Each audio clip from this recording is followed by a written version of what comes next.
Yo, yo, yo, yo, welcome, welcome. This is Matthew Jessup coming to you right now on the 20th of December for my leadership and administration class. This is my final leadership layout.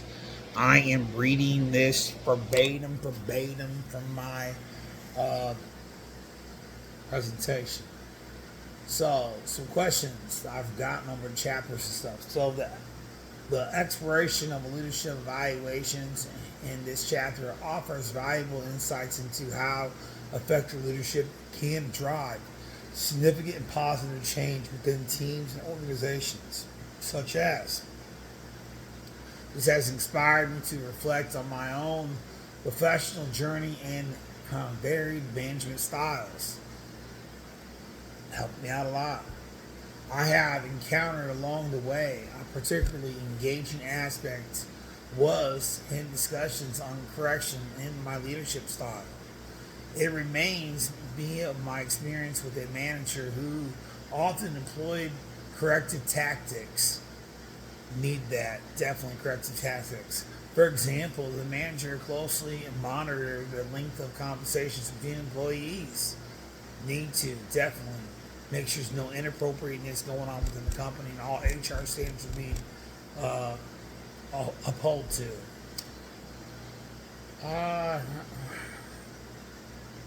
Reprimanding them for engaging in what were in fact essential discussions. This experience illumination the potential challenges of a corrective approach and it impacts on team morale.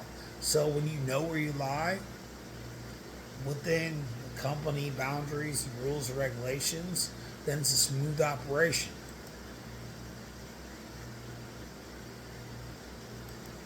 Additionally, I experienced a leadership style characterized by overbearing micromanagement sometimes from different managers throughout my life. I have 21 years of restaurant, retail, and hospitality experience, even owned my own business before and currently. These managers prioritize the personal validation over a fostering growth of the team members, leading to a disconnect or in collaborative efforts. It's important to note that effective leadership is not universally acceptable, but is rather shaped by individual perceptions and contextual experiences. This understanding helped me realize the importance of alignment in leadership styles. That goes with anyone, from the biggest position to the smallest position within a company. As my own approach often contrasts with that of this manager. So I've learned from the managers in my past and currently, and what I've currently within this class, to identify what such things are going on in my surroundings that I identify and try to change or to utilize by adhering to what's going on to apply it within my day-to-day operations and how I conduct myself within my management style. The chapter effectively highlights that leadership is not a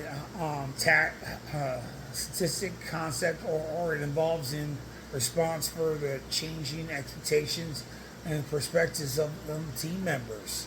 The dynamic and crucial for comprehending and comparing the notion of emergency leadership, where individuals are recognized as leaders based on their relevance, context, and their ability to connect with their followers on a deeper level.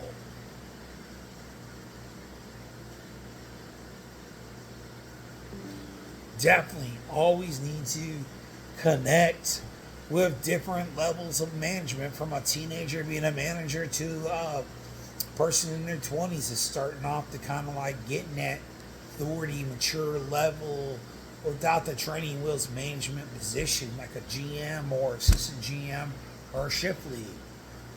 Chapter 2 offers a thoughtful critique of strengths and weaknesses of the traits leadership within paradigm. While some may view the trait approach as outdated, accompanying lecture materials illustrate is outgoing, relevant to the complementary leadership studies backed by extensive research accumulated over the last century.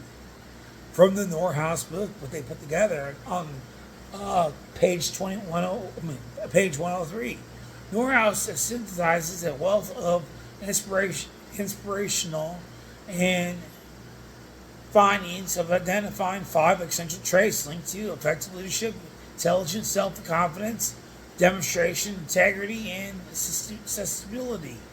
That's on page 89. The potential of the trait approaches informing professional development pathways. Selected candidates for different programs, various programs, particularly noteworthy.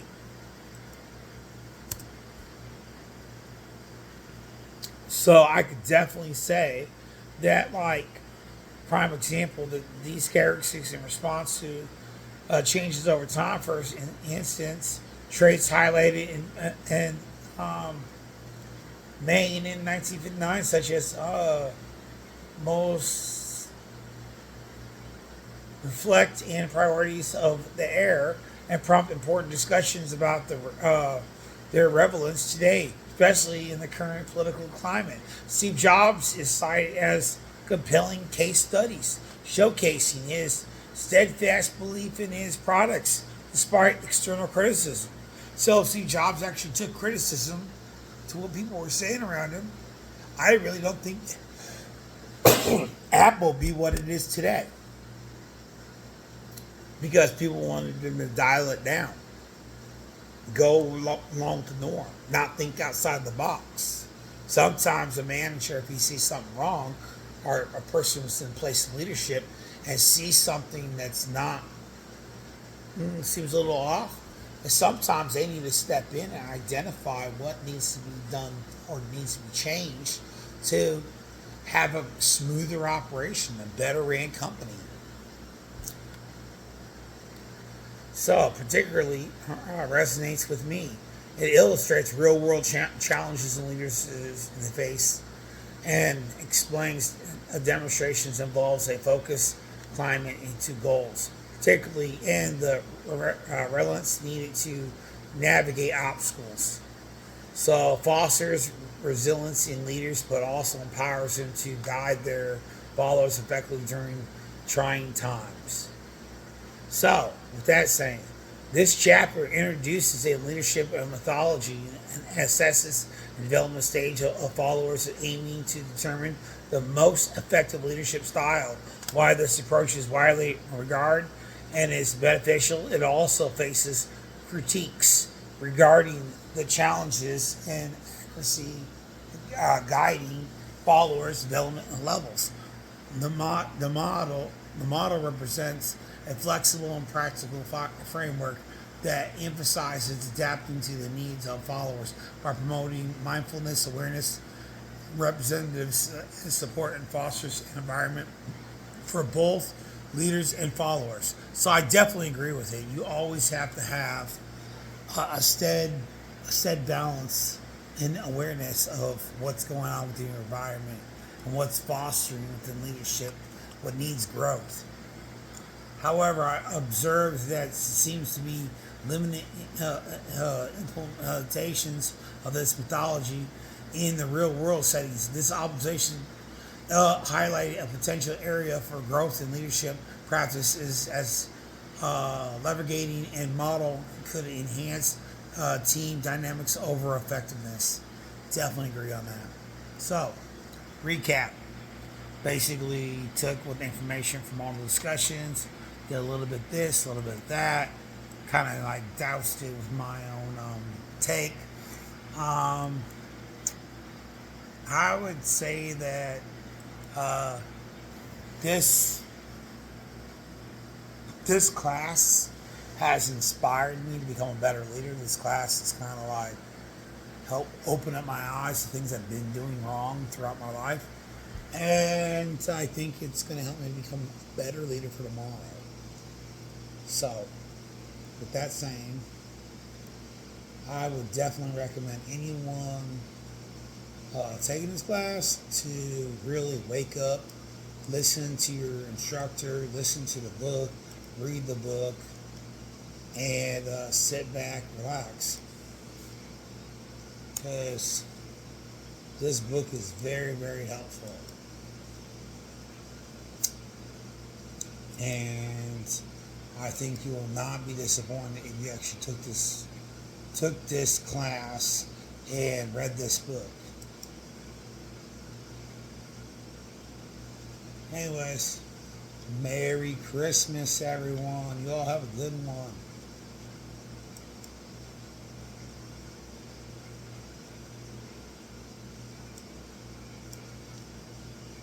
Y'all have a Merry, Merry, Merry Christmas.